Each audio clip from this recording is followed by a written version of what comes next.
Music Scene Investigation is on the air. Rich Wildman here. Hello, everyone. Glad to have you with us. Got to get the echo out of our guests and panelist ears, and we'll hopefully get everything operating just fine. I'm seeing some strange things happening today on our stream.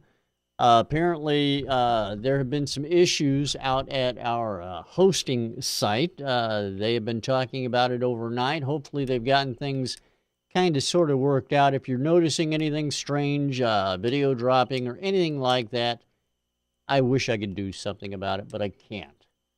So I would recommend, if you're having issues and the video is just too horrid to watch, especially with my face, all you need to do is go to musicsceneinvestigation.com/radio, and you can hear us on the radio. It's all good fun there as well. All right, looks like James Ian in the chat room. Pinky's in the chat room. Say hey to everybody. Hey, everybody. I said that out loud, didn't I? Yeah, okay. Well, that's all right, too. All right, things are looking good on this end. As you know, every week on Music Scene Investigation, we bring in new music, 3 new songs randomly selected from those sent in by independent artists from around the world that we place in front of our panelists so they can critique and review them. And it's not like American Bandstand. We say that over and over again. No, it's got a good beat and you can dance to it kind of thing going on here. We actually get down and dirty with the music, offering advice to how the artist can make their music even better than it already is. In some cases, there are no words. It's already the best it can be. And in some cases, there are no words because it's just that bad. We just never know what we're going to get because we don't tell anybody what they're going to hear on this broadcast. They have no idea what they're hearing until they hear it live, along with you out in the audience. So sit back, enjoy, as we meet everybody on the panel today. Over in London, England, Mr. Ian Husbands is here. Hey, Ian, how are you, sir? Me? That would be you, Ian Husbands in London, Oh, yeah, England. yeah. I'm good, thank you, Rich. I'm good. It's been a busy week. So what was your speed test between the States and the UK there? Less than half is what I'm going to tell you, Rich. Less than half. It's that bad, huh? Yep. And then you're coming out to the middle of corn country, which kind of makes it even worse, because here in corn country, it's all sucked up even more. Yep. Afraid so. It was less than half on my upload and less than half on my download. And I've got a very good internet speed here. Yeah, there's no doubt. I know you do. All right, so what's been going on the last week? I know that you've been working tirelessly at a number of things. The top secret project we can't mention anything about. We're not going to talk about it. You've also been working on some new music, which we might talk about. We never know. And you've been working on some video work for us here at MSI as well. We really can't talk about that either. No. Let's just not talk, shall we? We just won't talk about anything. So I tell you, what I would like to do. I would like to give a shout out to a friend of mine, Dan Glenn, who we got a random phone call, having not seen him for about 5 or 6 years. Last rumour he disappeared up to Scotland, but he's returned. He's returned to London, and he's opened up a rock club in Acton, which is not far from where I actually work. And he goes to shout, asking could my covers band From the Ashes go down and do his opening night for him. So we did on Friday, and we actually had a really, really good night down there, and he's got a really great venue, and it's nice to see that someone's coming back with the sort of the old-fashioned rock clubs like they used to be. Yeah, it is. It's a dying trade, seeing things like that going on. So if you're in England, if you're in Acton, visit the Doghouse. Then you can actually text someone going, I'm really in the doghouse. Having a cold one in the doghouse. Yep. You really can't say that the wife put you in the doghouse because she may not approve if she knew you were in the doghouse. She might not. So it's best not to tell her, isn't it, really? Yeah, probably is. Well, we're glad you're here with us, Ian. Last week's witness statements, what do you got for us on that? I know that last week we had Abandoned Tradition along with Counterpoint Culture and D. Sparks on the broadcast. Abandoned Tradition was, as everyone remembers, our Song of the Week selectee with the track called Clockwork. What did the witness statements tell us, Ian? Yeah, they pretty much agree with us. 100% on songwriting, 100% on mix and production. Only about 65% of them on best performance, but overall, everyone agreed with us for the most part. And I'm thinking that the last category, the performance category, probably went to one of the other two. I'm going to guess on this one. I'm going to say it went to D Sparks. No. It did not. It went to Counterpoint Culture then. Well, it went to Young Cali. Boom Banging. Right, Young Cali, Boom Banging, yeah. That was the D Sparks. Yeah. D Sparks is the account name it was submitted under, yeah. Gotcha. There you go. Yeah. So, yes, it went to that. All right, well, fair enough. It just goes to show you, even though you're pegging the meters, as long as you put heart into it, you can get the vote from our audience. Indeed, and it's nice to sort of be back on side with them. Yeah, exactly. Exactly. Let's go over to your counterpoint there on the other side. Actually, I don't know where he's at. James, where are you at in comparison to Ian? James Anderson, everybody. Hey, James. Right there. Well, I suppose you could say I'm doing a bit of shape-shifting. I'm here, there, everywhere. Not sure which county I'm in at the minute, but I can be wherever you want me to be. The doghouse. Realistically, I've just come straight from the doghouse after 10 pints and 2 shots of JD. And no, I'm in Brighton, which is about 50 miles from London, south of. And what's been going on? Very little's been going on in the world of audio for me this week because I've been having a lot of software problems. I won't name the provider. Oh, come on. Been an absolute pain. Go ahead. No. It's not professional, and I don't think it'll get me anywhere in the long run. Would you tell us if we guessed? Would you let us know if we guessed it? Oh, since I already mentioned it in the warm-up part of the show, I think that would be easy for you to guess. I probably wasn't paying attention. You know the company I have real problems with software, don't you, James? Yeah. Obviously, being a graphic designer, I use Adobe's products quite a lot, and I find they're quite difficult. Yeah, especially with the clouds, the payments. Yeah, it can be problematic, can't it? But, it can be, yes. Let's not mention the names of the companies. No, sorry. No, we mustn't. Anyway, we've been hearing voices prior to the show with all of those alien interferences, so we don't know what kind of mind control Adobe may be using. Oh, dear, sorry, I mentioned them again. Right. That's not Adobe. That's Rich using the mind control. Yeah, that's me. It's got to be, you know. Yeah, he's got us all on the wire, especially since I set up Quadraphonic. You can hear everything through the wires, through the cables. That's true. I got everyone's phone wired, and it all plays 24/7 here in the MSI labs, and I get no sleep because of it. I got to tell you, you guys are a fairly noisy bunch. So exactly, we pass wind a lot. Yeah, that's the problem. You see, it's smell-o-vision or smell-o-phone or whatever you want to call it. All right, James, it's great to see you again. Glad you're here. You too. Nice to have a week off. And nice to be back. Our guest panelist today is from Middle Tennessee Music, Small Barn Sound.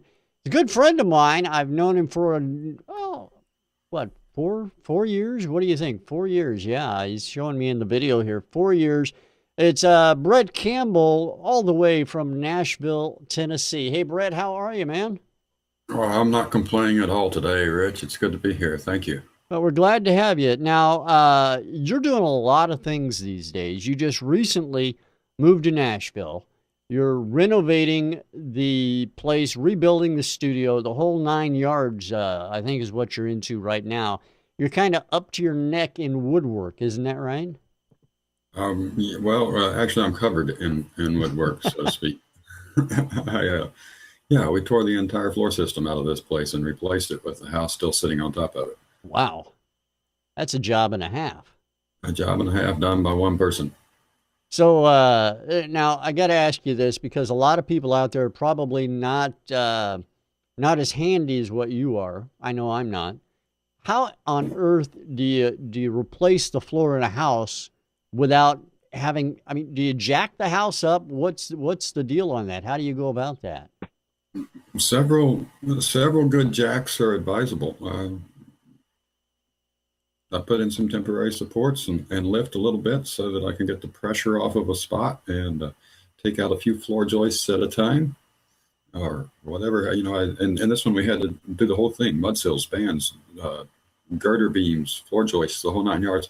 So I just took out a bit at a time and left spots kind of floating and put the new stuff in, and then I moved my whole setup over a little bit, another 6 or 8 feet, and cut another section out. Wow, that's a job and a half for you. Now, in regards to music, I know that you moved studios as well. You moved from the previous location to this new location closer to Nashville. That's got to be a lot of work as well. Yeah, more work than anybody really wants to go through. I know Tom Chianti's been through it recently, and I got another friend out in California, Jeffrey, that's going through it. You're talking, even in a small studio, possibly dozens, if not hundreds of cables and connections and all of that other stuff. So it's a pain. I went from an 850 square foot barn for a studio to a 13.5 by 12.5 bedroom. And yeesh. Yeah, That's all I can really say about that. Yeah, it's got to be difficult, when you're downsizing. I guess one of the pluses of that is you don't have to string cable near as far from one piece of equipment to the other and back and forth again. Yeah, that's a little easier. There are now fewer cables involved. There's less equipment involved. Certain things like I had the full drum kit was set up at the other studio, and I sent it down to my partner studio in Atlanta because I just don't have room for a drum kit. So there's 10 microphones and preamps that are no longer needed. Yeah. That made it easier, but dealing with the room has been the big challenge. Yeah. Now I know you're also doing something. Actually, I'm not going to say it's similar to what we do on MSI because it's not. It's actually a different animal altogether, but you're bringing in over on Google Plus in their Hangouts a group of like-minded musicians and, both independent musicians, pro musicians, and things alike together to work with music reviews of music that artists are, I guess they're in the process of putting it together. Is that what it is? It's kind of an early listen and offering ideas and things like that? We do that in a private community for work that's not finished, but I think what you're talking about is the Mid-10 Lessons live show, and I would have described it as being at least slightly similar to MSI, but yes, and like-minded, I don't know, lots of varying opinions, and that's one thing I'm looking for is people who have opinions that are not my opinion. We're looking for musicians, producers, studio owners, bloggers, anyone in the industry to join the panel. And our music is submitted based on the way they contact me. I get anywhere from 24 to 100 bands, promoters, etc., sending me music daily that they would like for me to listen to, review, promote on my websites and that kind of thing. So the ones that send me a really nice looking or at least very interesting introduction without listening to their music, I send them an invitation to join us on Mid-10 Listens Live, and they submit a song for us. We put it up for a panel that includes up to 25 people, and so they get honest right then on the spot reviews of the quality of the song, being the songwriting, the musicianship, the production, and the whole 9 yards. Last week we had the pleasure of picking on a song that was produced at Abbey Road Studios, and that was kind of unique to us to be able to to have that opportunity to take apart the Abbey Road Studios work and see what we thought of that, and to be asked to do that was really neat. Now, I'm not going to ask you how that song did. Rather, I want you to let people know where they can go to check it out themselves to find out a little bit more about Mid-Tennessee Listens? Well, if you put Middle Tennessee Music Listens into a search engine, you'll find it, or MID, MID 10 TENN, which is the old abbreviation for Tennessee before they went to 2 letters. Mid 10 Listens Live. Put that into a search engine, you'll find us. Find us on Google Plus, or straight on the website, middletennesseemusic.com, and real easy to find. And I will tell you that that the song that we got from Abbey Road, we enjoyed a heck of a lot. We did find a couple things in the production that, as a group, we thought we would have done a little differently. The band that's into music was called Bella Loca, and I would suggest that people dig them up and give them a listen. I know you're big on Google Plus as your preferred. I guess it's your preferred social network, isn't it? Yeah, I think so. And you know, I would call Google Plus a network more so than I would Facebook or Twitter or most of the others.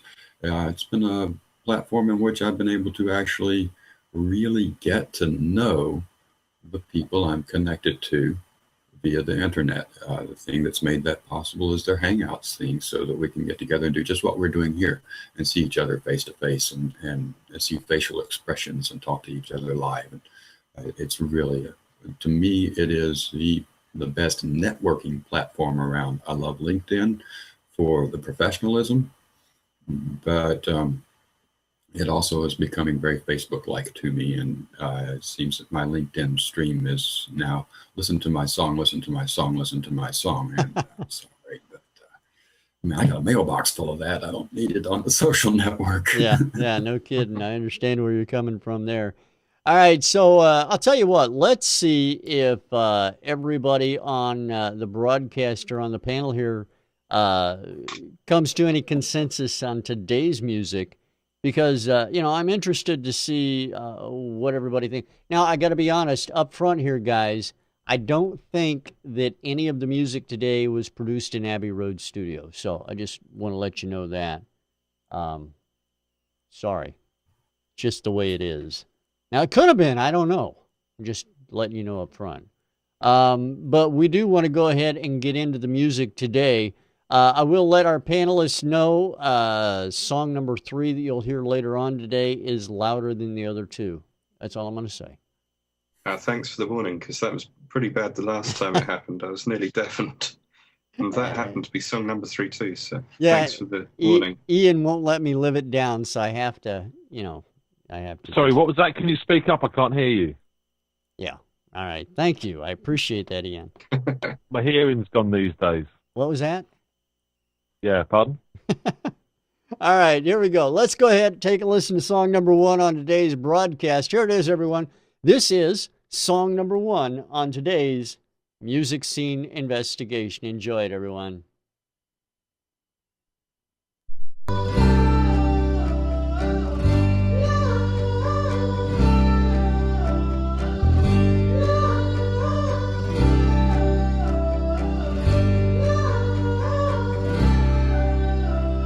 Why don't we all pour a drink to calm our thoughts to pause and let a day just pass?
There you have song number 1 on today's music scene investigation. We're going to start out the round with Ian, find out what he thinks first. Ian, your thoughts on track number 1 today? That was simple but effective. I really like that.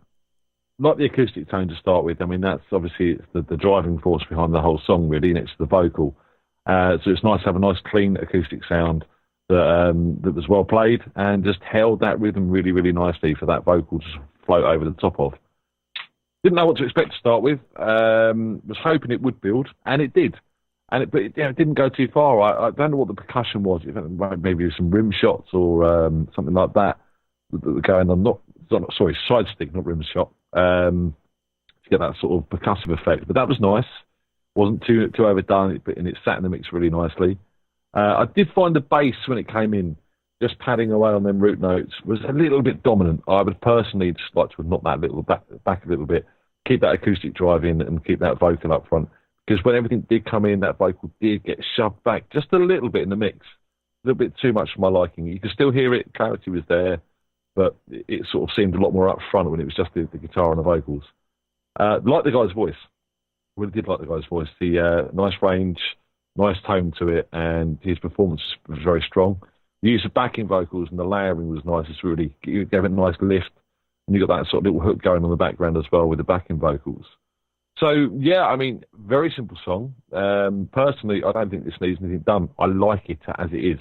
You could go more. You could put cellos and strings, and you could build them drums a bit more and bring it to a really big climax at the end there. Build and build and build. But I don't think you need to. I think you've got a really nice product here. It's short, sweet, and simple, and I like it a lot. All right. Well, I appreciate your thoughts, Ian. Over to James Anderson. James, what do you think of? Pardon me. That's a very good start. It kind of made me feel quite cozy, really, especially with that sort of very simplistic layering and the dominant bass, which I think is probably a little bit high in the mix, and it could be drawn down a little. So the vocalist's range was very impressive, especially with the sort of almost falsetto bits in between. The one thing I would criticise, not that it's a massive criticism because it's a very good track, is that at points it sounded like it maybe done a few too many takes and his voice sounds a little tired, so maybe just getting the best out of the vocal tape for future productions. But for such a simple, I don't mean that in the worst possible way, but for a simple structured piece, that was good. And I was too wondering where it would lead to, and I was hoping that it would build up, and it did. You could hear a lot of room characteristic on that sort of side shot percussion, which isn't such a bad thing. That added a nice layer and depth to something that was already quite warm.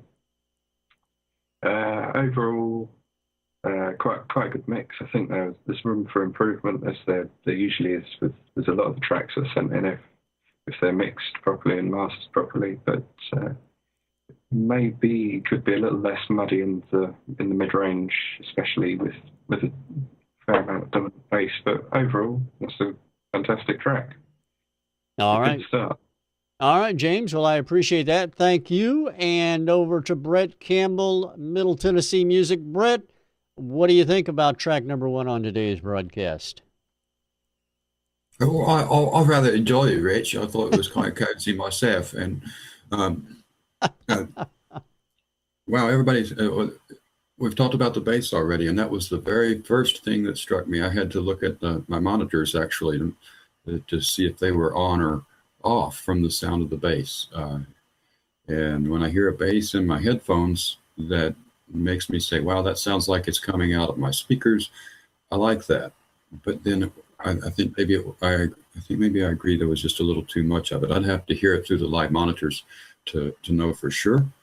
The first thing I wrote down was a very nice intro and nice falsetto. So I really dug that. And at 23 seconds, the song hung up on me. I had to wind up not just refreshing the page, but killing the tab and completely reloading it. Wow. It still says it's still loading and processing some request. So We were in the middle of James's thoughts before I actually got to the end of it. I didn't catch the percussion due to voices in my headphones talking about it while I was trying to listen to it. But the story that I heard in the song, I liked. I need to listen to it 2 or 3 more times to catch it all. That's the way I am with lyrics. The guy's voice is nice, very, very pleasing, well recorded. There is room in the production. You could do a lot with it, and you could leave it alone and have a perfectly suitable track. I think the thing would be great for commercial television, whether used as a commercial backing track or in one of the shows. There is this thing called TV, and on TV they have shows and they use music, and this would be a great tune for a whole lot of shows that are out right now. Yeah, I really kind of enjoyed it, and would like to hear more from it. All right. TV is dead. Long live Netflix. Yeah, well, whatever. Whatever. You've cut the cord, and that's fine. As long as you listen to music, we don't mind. All right, now I got to tell you, I'm hearing screams in the background. Does somebody have a television on? Or has somebody got a Halloween joke they're trying to play on me? Or maybe I'm just going insane. I think we're hearing voices tonight, Rich. All of the above. As long as you're all honest with me, I don't mind. Do we have to comment on the insane part? Yeah, the insane part, exactly. It's true, I live in West Drayton. There could well be screaming outside. You never know. All right, the name of this song, everyone, is called Designer Children, and that's by Fronz Arp, and we appreciate Fronz sending that track into Music Scene Investigation. You want to get your music in front of the panel? Very easy to do. Just go to MusicSceneInvestigation.com and click on Submit a Song at the top of the page. There you can upload your music. Just make sure you read the rules. Right where you upload, we've got a list of rules there. You can read our terms of service. Make sure you agree to all of that. And other than that, you're golden. It's all good, and we'll get your music in front of our panel. All right, guys, 2 more songs for you to listen to. Let's go ahead and get started with track number 2 right now. So hopefully, Bret, you won't have any problems with this track. Hopefully, it'll play straight through. You won't have any issues. We'll see what happens. But here it is. Track number 2 on today's Music Scene Investigation. Enjoy it, everyone.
Track number 2 on the broadcast today. We're going to take and start it out with James this time around. James, track number 2 over to you. Your thoughts?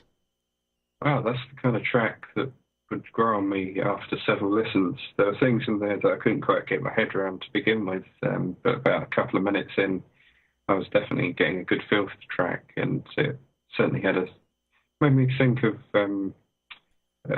productions by Brian Eno in places, especially with some of the weird effects that came across, and almost like crosstalk backing vocals and very strange electronic effects. It's definitely very ambitious, but it's the kind of track that I personally would want to be more ambitious.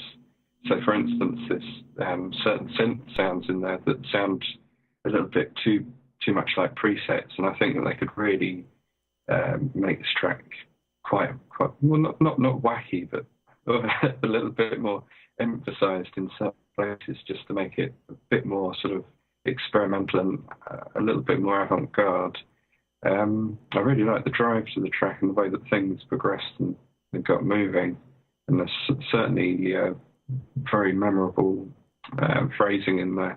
Good vocals. In places they could probably go up a little bit more, although saying that there were one or two occasions where the effect comes in and it kind of gets amplified too much into the left speaker. But I think that's what this track's about. I think it's pushing the envelope a little in places, but in other sections it became a little bit too basic again, especially with the outro. I was expecting to hear something really quite, well, I wasn't sure what to expect with the outro, but I didn't expect it to just suddenly die the way it did.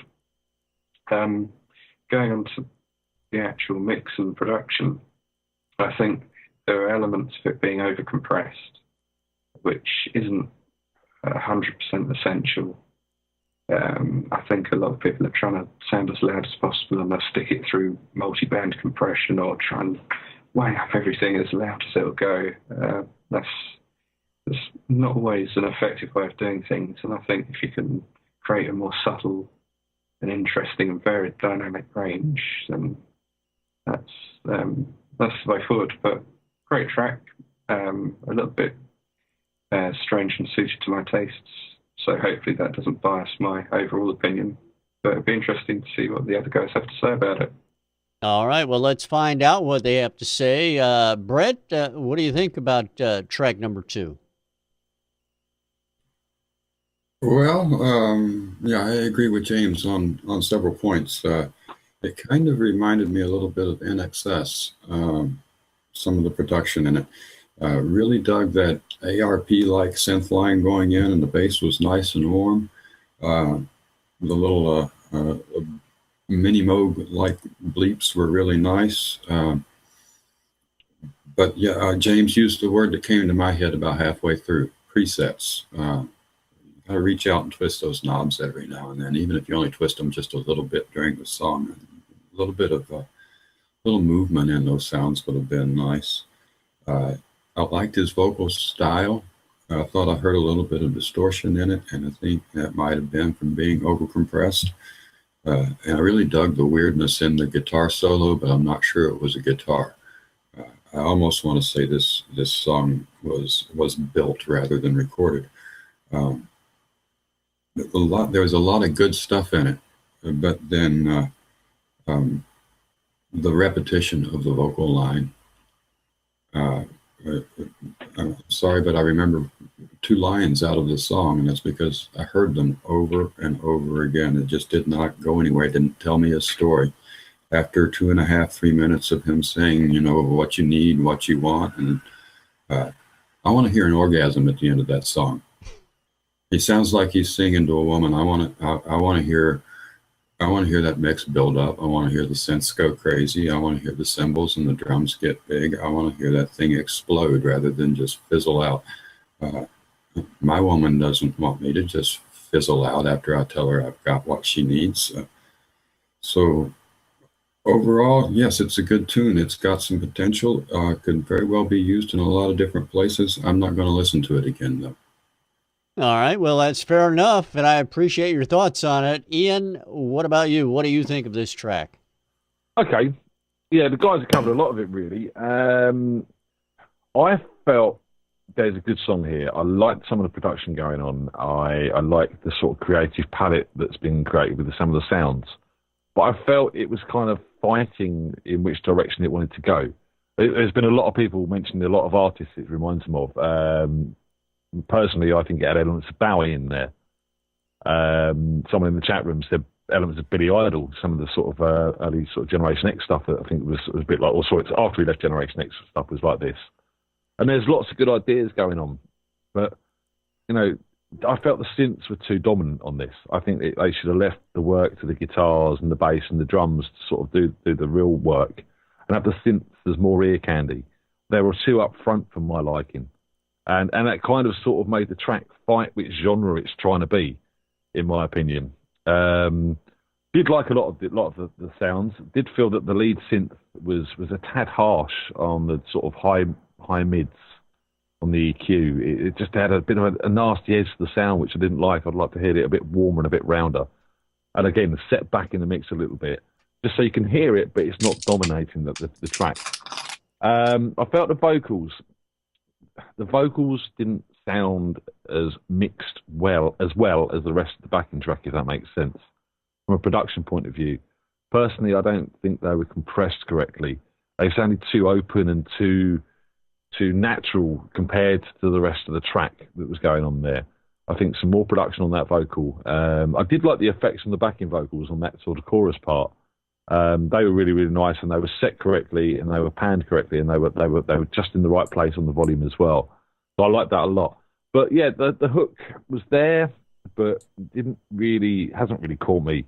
And that ending, I don't like fade outs, but I like a song to have an ending.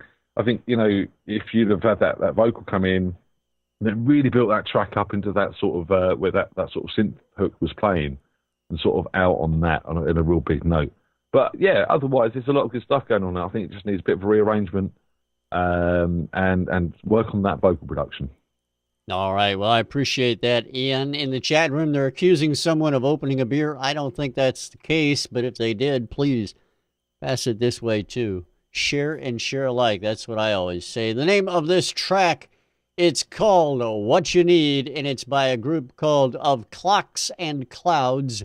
And we appreciate their sending that track in to Music Scene Investigation. Thank you, guys.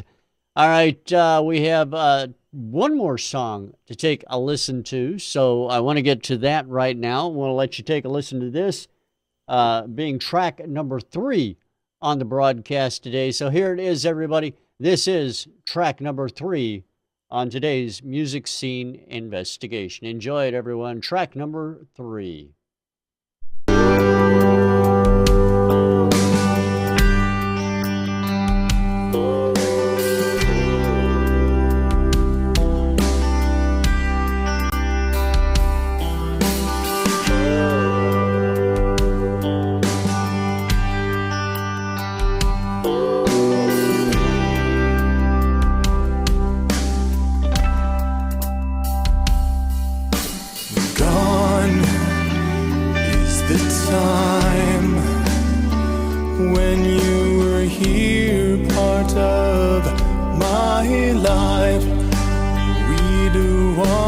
Down by the sea.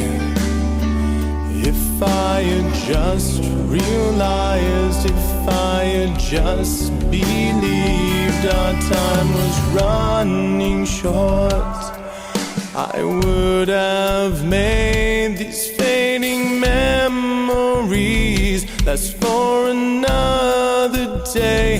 And what I said was true. I'd follow you, whichever way your life went blue. It was another time, another place, though I can touching my face. Today I can't recall just what went wrong. Even in time, pain's far from gone. Read between the lines, look around, you see the signs in your life. Do you feel this tugging emptiness, painfully too real to fight? You're dragging you back to me. Well, if you do give in, 'cause there were destined to be, was another time, another place. Though I can still feel your hands touching my face. Today I can't recall just what went wrong. Even in time, pain's far from gone.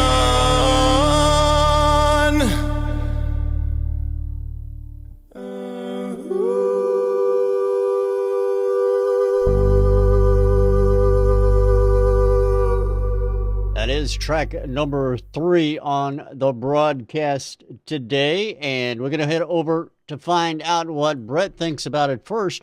Bret, track number 3 to you, sir. Well, first off, Bret thinks he wish he didn't have to refresh the page so often. I think I've got it working. I whitelisted it in the pop-up blocker. And let me catch the ending here real quick as I'm finishing up. I think I'm digging it. I'm going to call that the end. Okay. The end on the word gone. Pretty close. Pretty close. Okay. I thought maybe so. So yeah, I was still there. Loved the guitar going in. Great sound. I thought his voice was really nice and strong.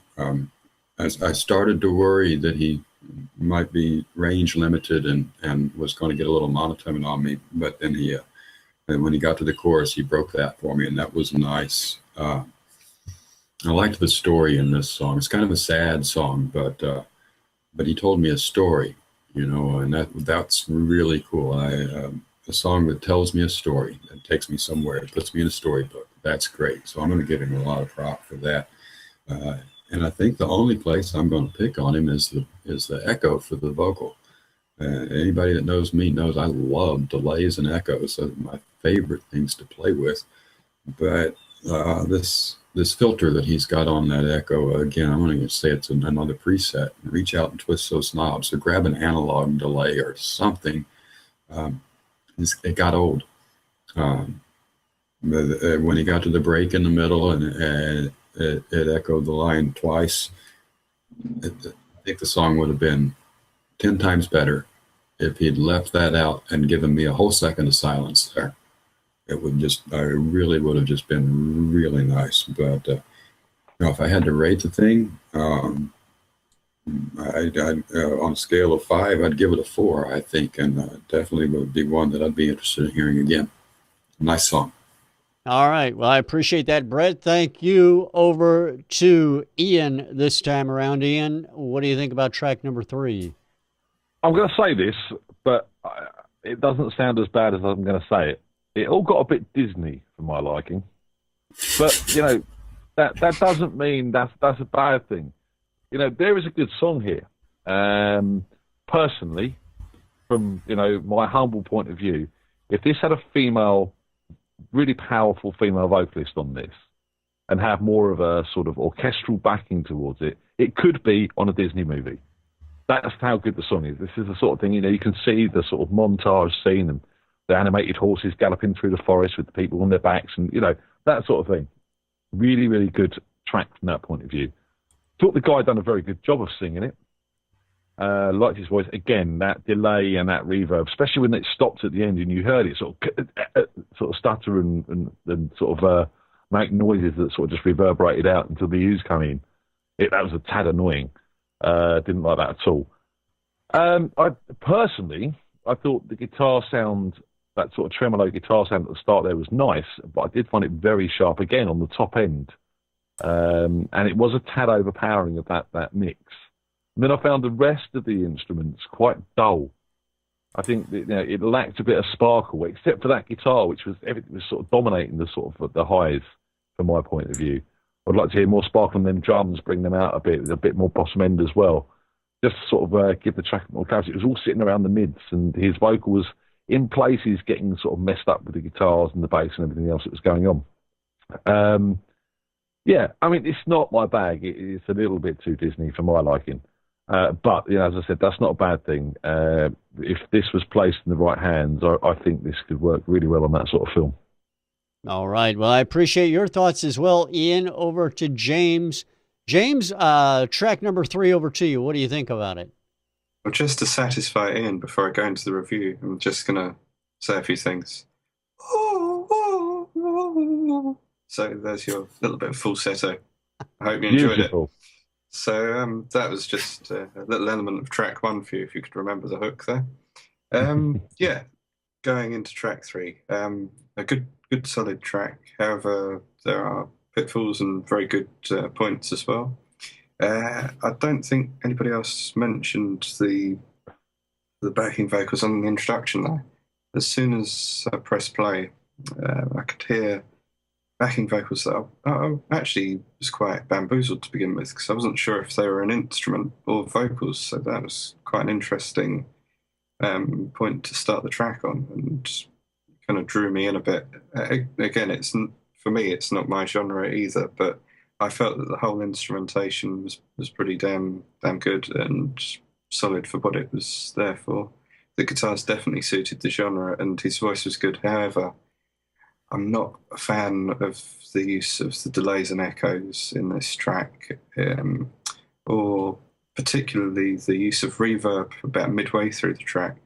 One of the biggest problems, I think, when people mix is that they get carried away with effects, and it's a fun thing to do. I mean, everybody loves to use a good effect or a good bit of equipment, but I think for this genre, it needs to be a little bit more generic, and you just need to get it to where you like the sound and then tag it back a little just to make it a bit more subtle, because I think that there were points with the vocal where it detracted from the good quality that it was. And that, I think that's one of the areas where the track falls back, really, because it's a very solid composition, sounds fantastic from a musical point of view, but from a mix and production point of view, there's one or two problems which probably prevents it from being as good as it could be.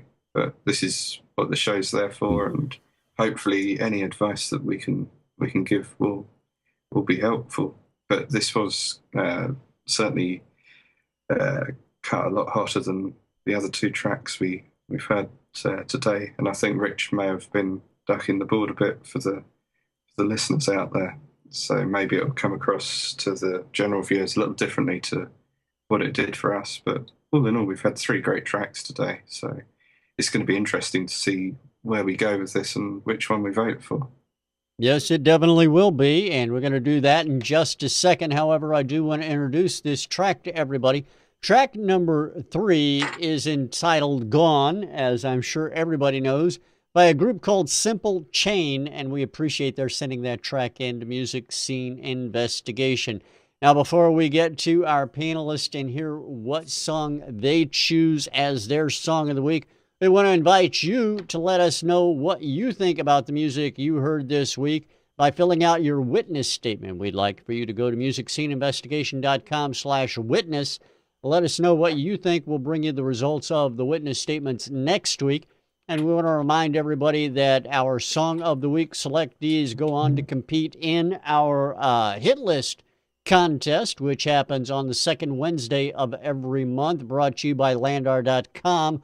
Mastering made easy right in your browser, drag and drop interface. It's very cool stuff. You can try it for free by clicking on the link below the player at musicsceneinvestigation.com/live. and you'll get a year's worth of compressed wave file or compressed MP3s, compressed at 192K, mastered of your music, and 2 free uncompressed wave files so you can see how it will work on your music. Of course, our hit list winner will get a 1-year pro account at landar.com so they can master all the music they would like to master. And we certainly wish everyone the best of luck in that. Now we're going to go over to our panelists and find out what their selection is for the Song of the Week. So, gentlemen, I'm going to let you discuss it and let me know what you think of the songs you heard for the Song of the Week, your selection.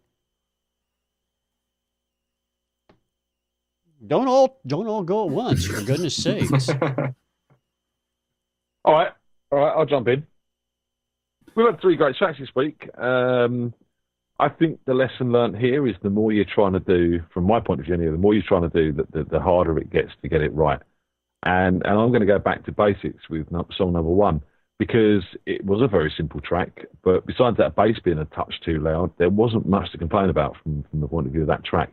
Whereas everything else had a lot more going on and was showing a few more negatives in the way it had been done because of that.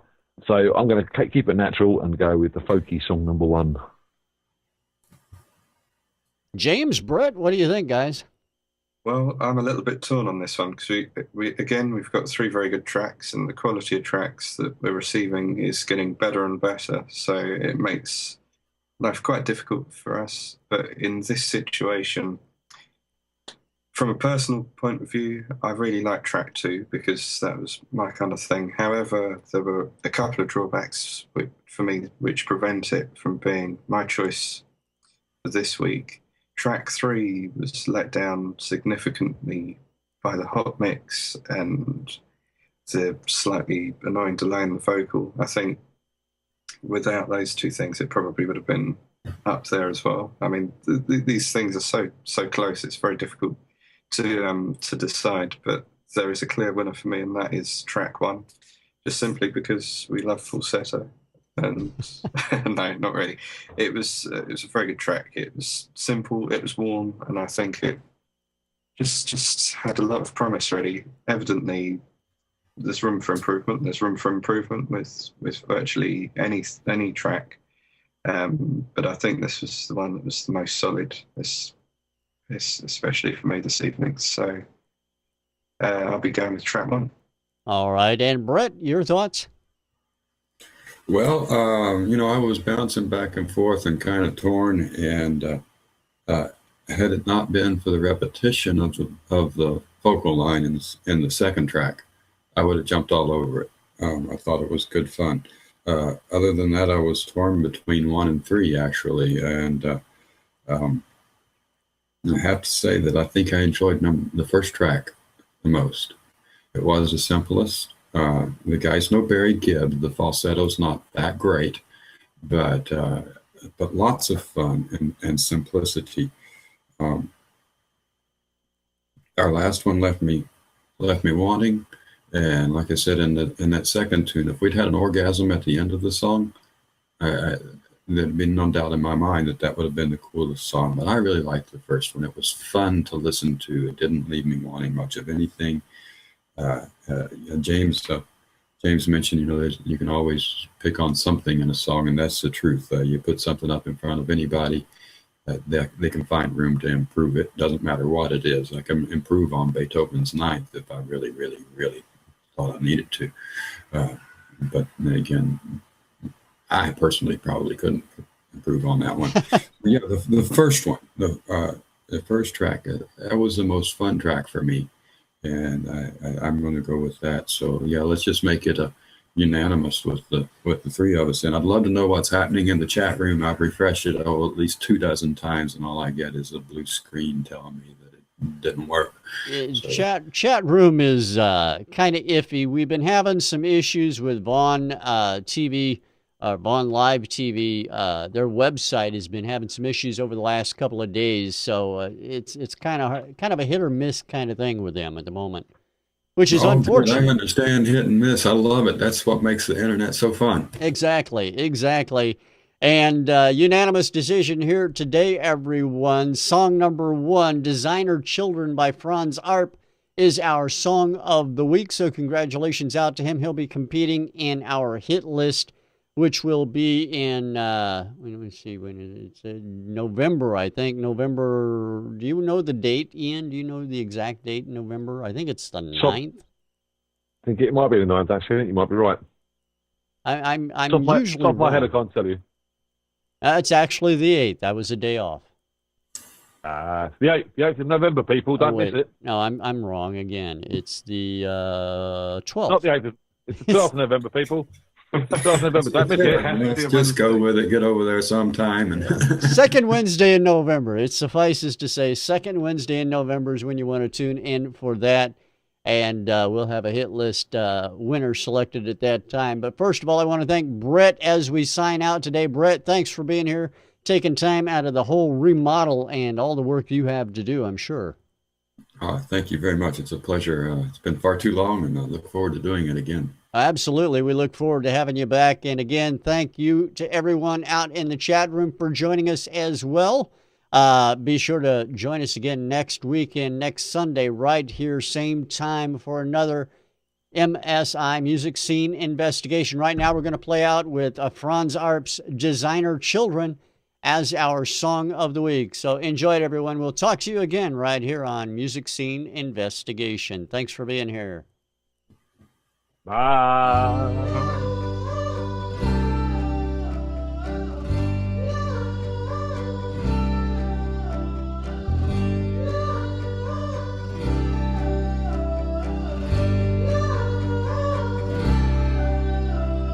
Why don't we all pour a drink to calm our thoughts, to pause and let a day just pass us by? I feel like I'm always running out of time, and have I done enough to let it out? When all is said and done, for tomorrow, as if we'll ever know.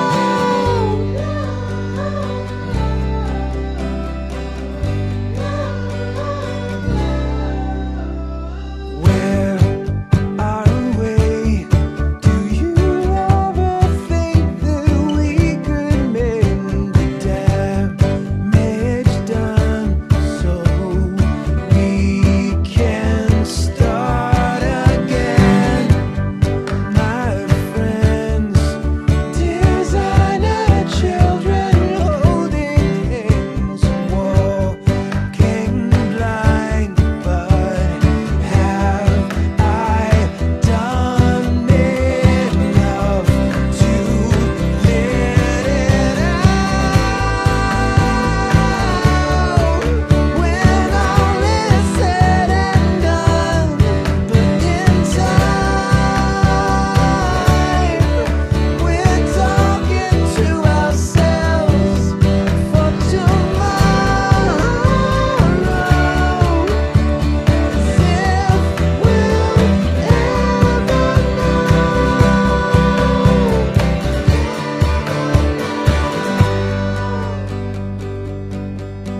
Just stop and let a day pass by.